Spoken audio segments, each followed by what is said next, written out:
Hello, I am the Reverend Canon Helen Ludbrook. I am a retired priest, ordained in 1985, and am currently serving as priest assisting here at Christ Church Cathedral in St. Louis. Welcome to Faithful and Fearless Women, a diocesan celebration of women's ministry.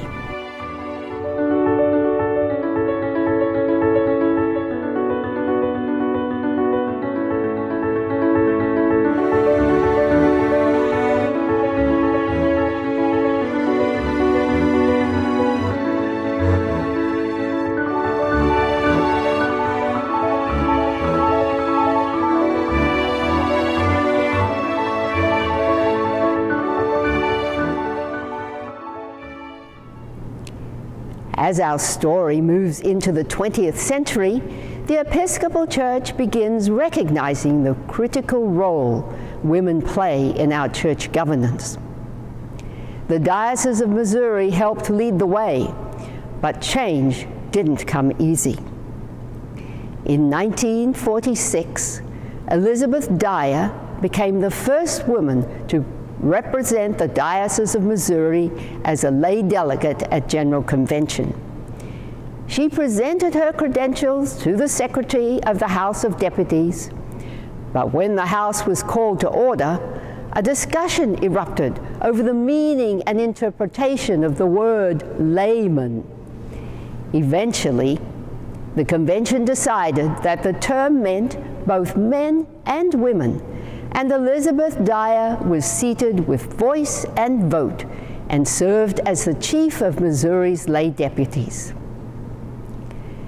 3 years later, at the 1949 General Convention, Missouri sent another woman in their delegation, Alice Cowdery.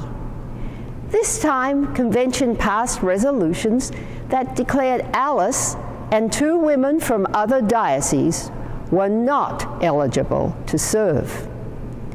Bishop William Scarlett and many others were angered and disappointed at the vote. On the second day of convention, as a courtesy, the House of Deputies offered the women a seat at convention, but with no voice or vote.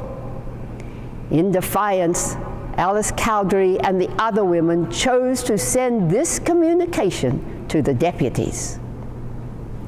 We, the three women who were elected members of the House of Deputies and who were refused seats at the opening session, thank the House for its permission accorded to us yesterday to be seated without voice or vote.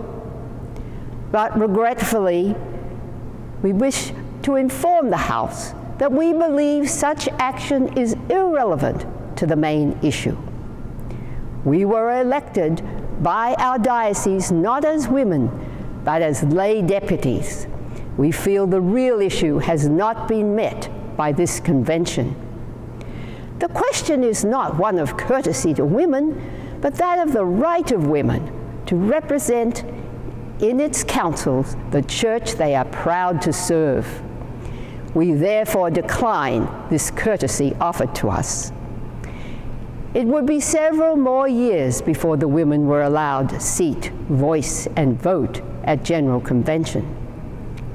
Jane Jordan Black, a member of the Church of St. Michael and St. George in Clayton, was one of 29 women delegates to the House of Deputies in 1970. The first which seated women. Jane Black was also the first woman on the Standing Committee in the Diocese of Missouri. We are grateful to Elizabeth Dyer, Alice Cowdery, and Jane Jordan Black. They were faithful and fearless women, blazing the path for all of us to have full participation in the governance of the Episcopal Church.